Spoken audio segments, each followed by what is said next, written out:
Well, hi everyone. I just wanted to take a few minutes to help you out with a little bit of the factoring stuff that I assigned. You had already done a little bit of expanding of polynomials, but now factoring is a little bit difficult. So we're just going to review the expanding just to see what the format. Ultimately, what we want to do is take some of these trinomials and different expressions and turn them into things that are products that are simpler on their own. And this is an important technique. If we kind of remember what we do, there's a FOIL method. So first, outer, inner, last, or just think of it in terms of distributive properties. So whatever's here in this first term, in this first expression, we're going to multiply by both terms in the second one. And then we're going to go to this one as well and then multiply those guys out. So what we would see is, x times x is x squared. Okay, x times 5 is plus 5x. Okay, 2 times x is plus 2x, and then 2 times 5 is plus 10. Okay, and then we can simplify this a little bit by adding those together. They're like terms, so it's x squared plus 7x plus 10.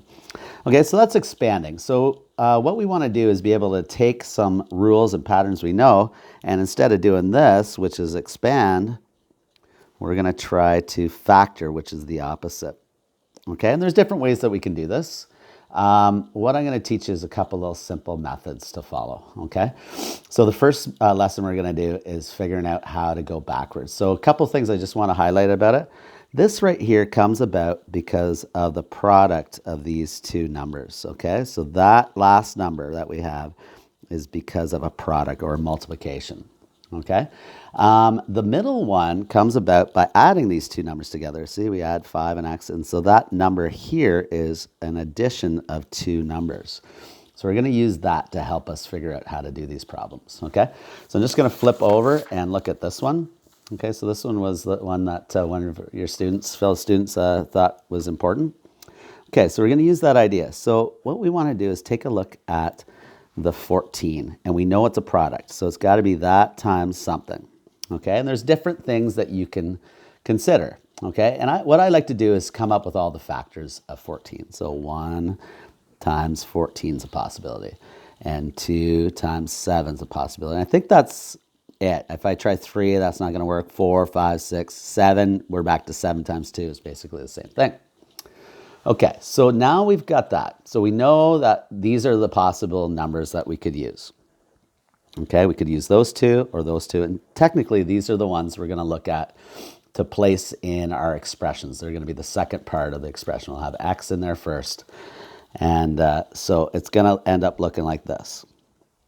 So now what we want to do is match the pair. So it's either going to be this full pair or this full pair is going to work. And it's got to add to -9. So the sign's important here. Now, a couple of things that you want to consider. How do you get negative things when you have a product? Okay, well, products actually come about. You can either have the positive version or you can have both negative versions. That will still give you a positive value. Okay, so that could be another possibility. And same thing with this one, -2 times -7. Those could work as well. Okay, so if I try to add these two together to see if I get 9, I get positive 15. That's not going to work. If I add those two together, I get positive 9. That's almost the right answer, except for it is negative. Okay, so I'm going to consider the other possibilities. Well, those two added together, a negative and a negative, when I add them together, because that's the other part here, when I multiply them, you change the signs. But when I add -1 and -14, it becomes -15. That's not what we're looking for. But if I add these two, -2 and -7, hey, guess what? We get -9. So that is the pair that follows both requirements, that they multiply to positive 14, and then they add. This one's almost right, but it gives me positive 9.